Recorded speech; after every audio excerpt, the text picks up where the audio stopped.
Alright, it's the second morning of the season. Chris and I busted out of that basin, met up with Nate, and Nate is tagged out. Beautiful. Nice buck. Thank you. We're starting with a little snow here. We just camped out at the trailhead, and we're gonna hike into this new basin and see what it's got going on there. Sun's just starting to come up, and it's just the prettiest it could ever be right now with this snow. So Chris and I are gonna hike up into these hills, and we're gonna see what we see today. Yeah. Planning on spending 5 days in there, but that could change. You never know. But we're planning for 5. Well, it's a little after 11. Chris and I just got up here to where we're gonna camp, setting up everything now. We got water down at the creek, and then we're gonna be glassing a lot of this country behind me. Kind of faint to see. It's snowing a little bit on the other side of these trees. It's a good burn. Hopefully be able to glass some deer up in it. Well, just when you think you're gonna go glassing, you get hit with a snowstorm and you got a fire built. The first external heat source we've experienced since we've been out. Besides Nate's truck. Besides Nate's truck. It's nice. So we're gonna wait this one out, let the snow stick and make it easier for us to see some deer, hopefully. But as you can see, you can't even see that mountain right there, so glassing's about a 0% chance right now, but we're getting warm, getting a little dry. It's a little after 3:30, still snowing, and visibility still sucks, and the fire is big. Got a big old fire now, a lot of wood, and we're just waiting for it to clear because we cannot glass anything right now. Got our igloos now. Just a consistent tired, It's like a consistent tired grind out here, but honestly, it's awesome. That's about it. Thanks. Yep. Weather finally cleared a little bit for us to glass. Immediately laid eyes on, I think, 6 deer. I've seen antlers on 3 of them. Looks like a spike and 2 forkies, and the rest might be does. But that's a good start. They're pretty low on the mountain. We still can't see this high country quite yet. Still kind of fogged up there. Getting to be last light here on day 2 of the season. Fire's still rolling. I ended up hiking up this top. There's a little flat in it. You can see to the next basin back there. And only saw a couple cow elk in there, and it's very, very steep and very rugged. Even if there was anything in there, it'd be very hard to make a play. I ended up seeing another herd of elk in the same basin we've been glassing, way up in the top. And now we just got hit with another storm, so visibility's gone again. So we'll wake up in the morning. We don't have as far of a hike to our glassing spot as before at our other spot. But we're gonna get warmed up here on this fire and eat some dinner. And we'll catch you in the morning. Good morning. It's day 3. Cold, a lot of snow. Time to go glassing. My hand's cold, I'm putting the camera away. Well, it's a little after 11, and we've felt very confident we've covered the best that we could in this basin. From our glassing point, we aren't really missing hardly anything. Ended up turning up, I think, 6 does and 2 little bucks, maybe 3 little bucks, and maybe 20 elk. And the sun's out, it's getting a little warmer, and so kind of the plan is, since we've kind of really covered this and felt good about it, we're gonna bounce out, just go 5 miles up the drainage. Nate's gonna pick us up, hopefully, and then go up into a really big basin where we can definitely spend a couple days. And that is the plan. Just trying to find a good buck. 2 good bucks. Would be preferred. 2 bucks is preferred. We're rounding up camp, trying to dry off our stuff on the fire, and we're gonna bounce out of here. Alright, it is about 5 o'clock in the evening. Chris and I hiked out of that basin, met up with Nate. He gave us a ride up into this basin. We hiked in here, just set up camp back behind me on the little flat. Now I'm just on this little ridge, glassing up into this territory. We already saw quite a few elk. There's some bulls bugling. It's a beautiful evening. There's still some snow lingering, but it did get a little warm today. It melted some of the snow off. hopefully we can lay eyes on a good buck in here. It's only day 3 of the season. It's our 5th day out here, I believe. And we're here for another week and 1 day, so we got 8 days left after today, I believe. Counting today. I don't know. In the mountains you lose track of time, but gonna get behind the glass here. Hopefully we can locate one and make a move either tonight or tomorrow.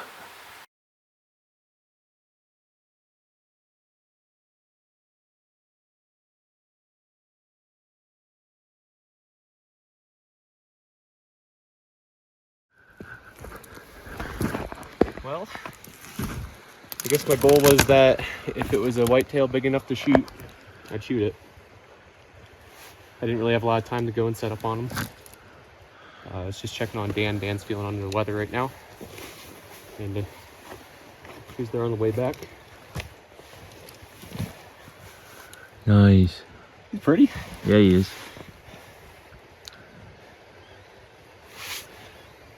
Yeah, and, a lot of work. Yeah, it is. So I'm not feeling the best today. I was just sitting in the tent and Chris went out and hunted. What is it, about noon right now? Yeah. And I hear some shots fired. I glassed Chris up. He was up above me. We got a buck down. I didn't even get out of bed. Watch, he's gonna roll. So, yeah, I mean, I don't know what's wrong with me, but I don't think it's anything major. I feel fine. It's just kind of a little slow today. But now we got some motivation. Me too. Congrats, man. Thanks, buddy. I didn't even remember my camera battery. I have to do this on my phone right now. Looked a little bigger, but I really can't complain. This is about the hunt, not about the animal. And we still have a long week ahead of us for Dan's hunt, so it's good weather for packing out and processing. And Dan maybe could do a little bit of healing if he's not. I doubt it. I just was coming down here to see if Dan wanted to, I don't know, just get some freaking Tums or something in town. I was either going to come down to him, or I was going to go up over the valley to see and glass the other cove there, and decided to go check on Dan before I went up there, and he was eating with another smaller buck. I think what I thought was that this was his center tine, and I thought he had some more in the back. But hey, I don't mind at all. It's a great hunt, great experience. I saw more animals in this 5 days of hunting than I ever, young Chris, me as a child would have freaking geeked out about this week. So it's really cool to see it come together and finally get my hands on one. I think he'll be Euro mounted right next to my other out-of-state 6-pointers that I always end up shooting with Dan. His memory will last forever, and heck, that's a little bit more meat than a full-grown white-tailed doe. So I'm excited to taste a little bit of that sage and remind myself, or give me some memories camping in this stuff every time I eat a steak. So yeah, no complaints whatsoever. This is just end of chapter 3 on the chapter 4, which is get Dan a buck. Yeah. This was chapter 1 was the trip out here. I'd say chapter 2 was the snowstorm of October. Yeah. And then then him. Thank you, Mallory and my mom and Troy setting up the gun. All my friends and family just played a giant role in this whole hunt. This is probably going to be the longest hunt out west I'll ever have until I'm too old to climb these mountains. So it's just a giant preparation game all summer, and I'm glad it kind of finally ended in a cool note. So yeah, thanks to all those guys. Hoorah. Hoorah. All right, Chris shot that buck up here, which is really close to where we were glassing last night. And he brought it down this creek bottom. Just finishing up quartering it and debone it a little bit. And I'm about useless. I don't know what happened to me last night. Must have ate something weird. I feel better. I feel a lot better right now, but just have a lot of fatigue. It's definitely not the altitude. I think it's just something I probably ate or drank. Chris is getting this buck finished up here. Probably about 2 or 3 o'clock right now. We told Nate what was going on. Told him to bring me some ginger ale and some TP. And we're in the mountains. Buck down. Don't get much better than that. So that was the one that probably dropped him. I hit him twice. Shot him at 5 times, but I hit him the first time, and I just grew up if they never fall. I mean, if they didn't fall right away with a rifle shot, just keep shooting, and that's pretty much what I did. But this first one, I got him good. The second one, another shot, I got him pretty decent as well. So he was down probably within 100 yards. Dan wanted me to show you guys this rifle. This rifle is my grandfather's. Oh gosh. This rifle is my grandfather's 30-06. It's a Remington 700. It was gifted to him back in, I believe, the 70s for his first Western hunt out in Wyoming, I believe. He killed a nice elk and a mule deer, and this thing actually went sheep hunting as well, but he did not get a sheep. Since then, it's killed caribou, it's killed every whitetail, every Pennsylvania whitetail that he's ever killed. I believe my dad's first ever buck was killed with this gun as well, and my 2 biggest rifle bucks ever were also killed with this gun. So super nostalgic. I'm very happy that I was able to take it out west for a second round. It weighs 10 pounds, so it was a little bit of a labor of love, but it's got the original Leopold scope on it. I guess it was pretty premium back in the day. You can see my grandfather, just like I am pretty hard on our gear, and very happy that I was able to put a few more dents in this go around. But yeah, that's my rifle. It's a Tanzos family heirloom, and I'm happy to be the next one to carry in the woods. Buck's all done. Buck's all done. Meat's in the tree. Meat's in the tree. Nate's on his way. Just gotta pack him out, get my camp. So, pretty dang good day in the mountains. We're not done yet though. Not done. Moving meat, another tag. One of us has gotta kill a freaking monster. I'm really, really hoping we get something really nice on the ground this next week. You have plenty of time. Looks like weather's going to be pretty decent.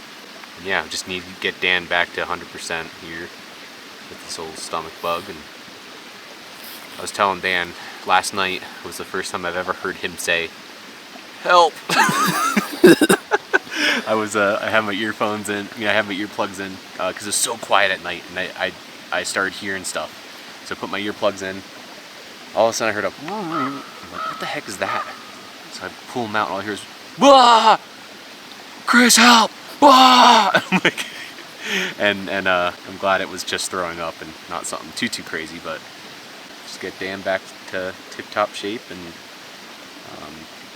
get this meat taken care of. And I was just about to let an owl boot rip because the Garmin said I was 0.1 miles away. I was like, these boys gotta hear me. Got a little Eastern. Got a little Eastern, yeah. Yeah, the boys on the trail said they heard shooting. There you go. Congrats, buddy. Nothing crazy, but 2x3. That's a sick buck. What's up, man? Nux. Dude, Nux. For dark. kind of looks like a whitetail. I know. It looks like the coolest whitetail. I think if Dan was there with me, he would have glassed it and been like, "That's not 115-inch whitetail. It's 115-inch mule deer, different."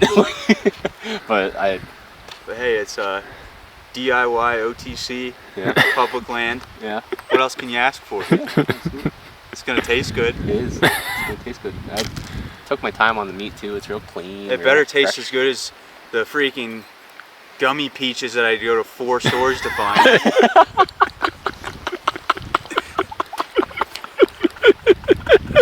The good ones, not the bad ones. I don't want know the good if they're the right ones. ones. I don't want the good. I don't want the Hope they bad are. ones. Chris got the bad ones. I want the good ones. Every single person that's in this drainage I ran into on the trail on the walk in here. Yeah. I ran into 4 different guys walking in here. Anybody packing out? No. Every single person was like, yeah, we saw 200 elk but didn't see a single deer.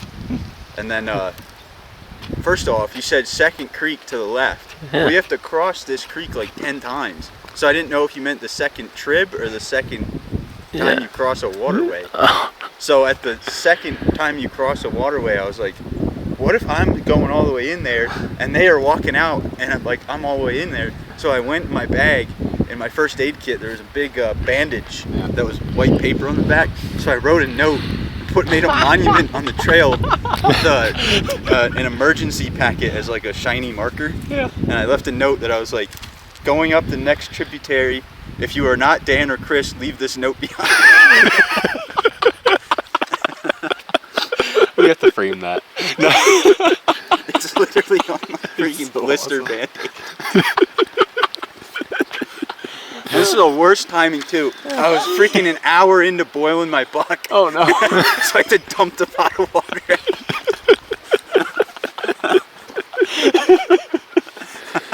Well, thank you. I'm more than happy to do it.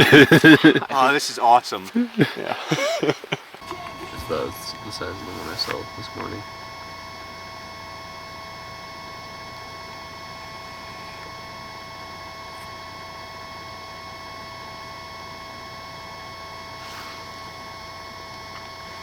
It's so weird seeing them in the sage.